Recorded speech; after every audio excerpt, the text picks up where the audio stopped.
préserve donc double voie cyclable, rangée d'arbres en tranchée, nouveau godet, beaucoup plus grand pour planter des arbres qui sont mieux à même de résister au réchauffement climatique, au changement climatique. On règle le problème d'assainissement en arrêtant d'envoyer des eaux usées dans les sols. On arrête le problème de fuite d'eau potable quand on connaît la pénurie que risque de provoquer le changement climatique, y compris en Île-de-France. Je vous rappelle qu'il y a de ça 2 ans, certaines villes de l'Île-de-France ont eu des coupures d'eau. Donc voilà tous les attendus. Le département met plus de 3 millions d'euros dans ce dossier. Il n'y a aucun projet immobilier, il n'y a aucun projet foncier, donc il n'y a pas une histoire de spéculation. C'est juste améliorer la vie. Et on parlait de la Seine-Saint-Denis tout à l'heure. La Seine-Saint-Denis ne se contentera pas de quelques marronniers d'Inde en mauvais état pour quelques années supplémentaires. Elle aura besoin de nouveaux alignements. Et si on parle des tiges, la grosseur des tiges, y compris quand on fait de l'écologie, il faut qu'on se renseigne.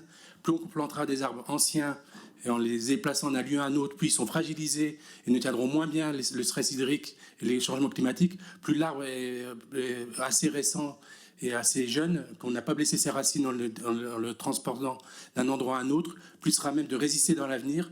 Et je pense qu'on travaille pour les générations futures, sans égoïsme.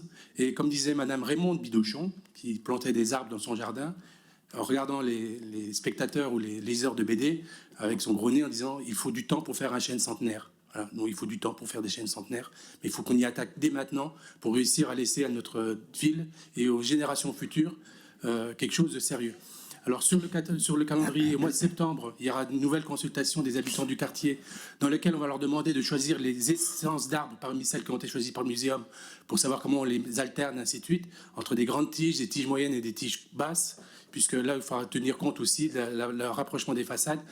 On n'aura plus d'élagage rideau, donc ça sera du port libre, puisque l'élagage rideau va participer aussi à ranger les arbres. Donc voilà, donc j'ai dit à peu près l'essentiel. Il n'y aura pas d'abattage d'arbres cet été, puisque de toute façon on n'est pas encore prêt. Et on fera des abattages d'arbres de toute façon entre le mois de novembre, on peut faire des abattages d'arbres que de septembre à mars, puisque dans les autres périodes, une faune et une flore existent dans ces arbres, et donc il faut qu'on abatte les arbres avant mars, par contre, si on veut replanter dès 2023, puisque après mars, les oiseaux auront niché, et donc là, on mettrait des nids en danger, donc il vaut mieux pas que les oiseaux aient le temps de nicher, de les abattre avant, pour que les oiseaux aillent nicher dans d'autres endroits de notre belle ville. Je vous remercie.